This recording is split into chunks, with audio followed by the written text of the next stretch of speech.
Something is eating my kale seedlings. See that?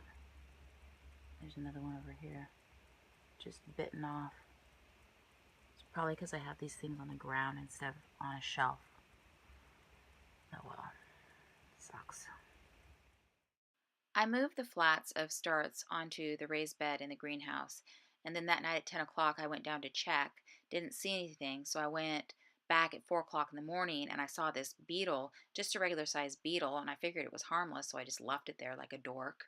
Because later I was reading that, of course, they eat plants, and he might have been the culprit because he was right down there on the ground where the flats had been the night before. I checked the temperature while I was in the greenhouse, and it was 35 degrees Fahrenheit. It's been mostly raining. At night, it's been just above freezing, both outdoors and in the greenhouse. And then during the day, it's been about in the mid-40s outside and about in the mid-50s in the greenhouse. But sometimes the sun comes out and I'm able to get some projects done outdoors. I've got these two 2x2s toe-nailed into the end of the greenhouse here. I started working on this end of the greenhouse because it's going to be right up against the fence when we move it into the garden area, and so not a lot of room to maneuver. I've got Velcro on the top and the two sides. Not sure what I'm going to do with the bottom. And then I've got it stapled in because even though it's sticky backed, it may not hold really great. I've got the fluffy side of the Velcro attached to the plastic flap. I've got the flap up, Velcroed up on the top, and I'm going to cut off the excess on the sides. Alright, I got the sides trimmed off, and hopefully I left enough at the bottom when I decide how to deal with that. And then the next thing is to just go ahead and take the fluffy side of the Velcro and attach it to this, and then I can just take the flap and it'll stick to the sticky side. So in order for the sticky back to stay put to the flap, I actually ended up putting just household staples in here so it would stay to the flap instead of pulling off and sticking to the other piece of Velcro. It's almost 2 in the afternoon and I just cut a hole in the back of my greenhouse so that I can open up that new flap. I want to see how it changes the temperature. Okay, a little later, still 51 degrees outside, and it's dropped about 10 degrees in the greenhouse with everything open. Just pulled out my lettuce and kale starts from the greenhouse, and I'm going to put this Agribon row cover on because I saw a couple of birds that I think might be pecking around. See, it's stapled there. And stapled around the back edge of this guy. And stapled to the bottom of that guy. Okay, I'm gonna put these flats, the starts, back in here. I've been putting them on top of the sand because I figure if there's any slugs in there, the slugs are not gonna want to go through the sand.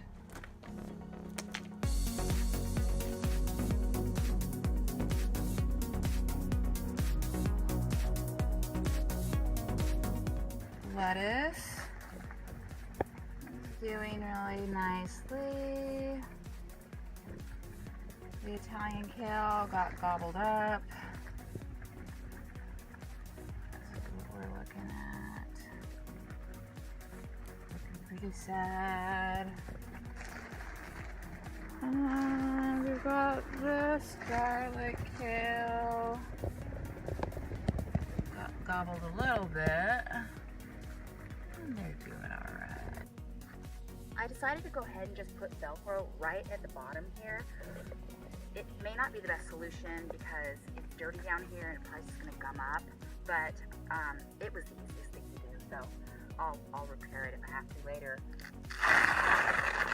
I don't think the starts are getting eaten anymore by a critter, but you know, it's hard to tell. I count them at night and I count them in the morning, But some of the plants that were chewed off appear to be coming back. So then I can't tell what's coming back and what's maybe been freshly eaten.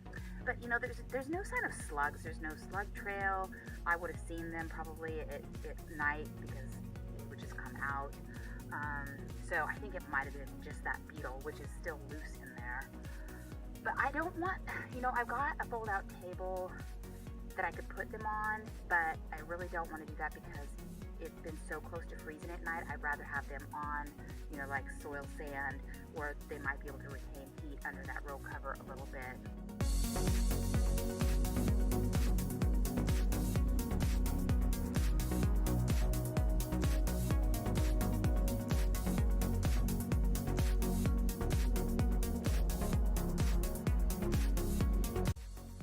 And then I took a look out in the garden where I had done some direct seeding on April 3rd.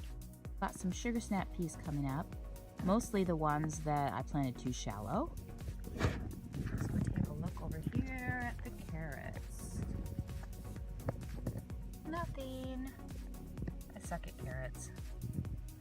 And then moving along to the spinach. And if I was to say, I've got two varieties planted. This one on the east side, I think, has better germination. And then the arugula patch. Not much in the way of the red dragon coming up, but the Speedy is doing awesome. And it's doing really great also in this potato box where I actually dumped some seeds. No potatoes though. I suck at potatoes too.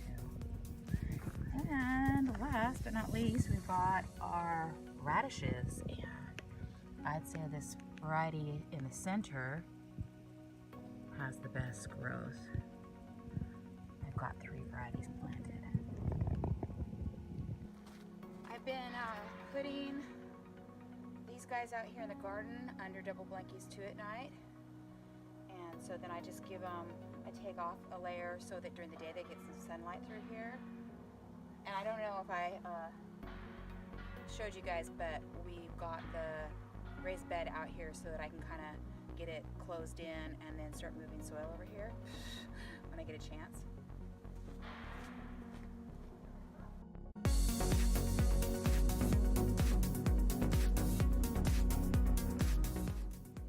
I improved my makeshift nursery in the house by adding some grow lights. This is my basil and also the scallions.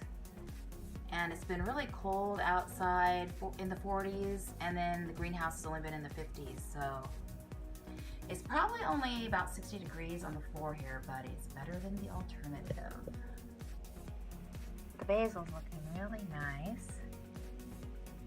I've even got some little guys still coming up.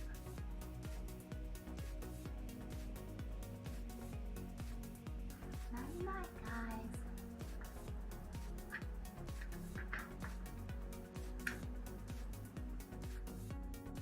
And while I'm growing all of my little guys, the plants and shrubs and trees around the property are starting to pop out. Here's an alder leaf, and this is a wild blueberry blossom. And this is skunk cabbage, which seems to be the primary source of food for deer at this time of year because they just munch and munch and munch away at this stuff, and it hardly can keep up.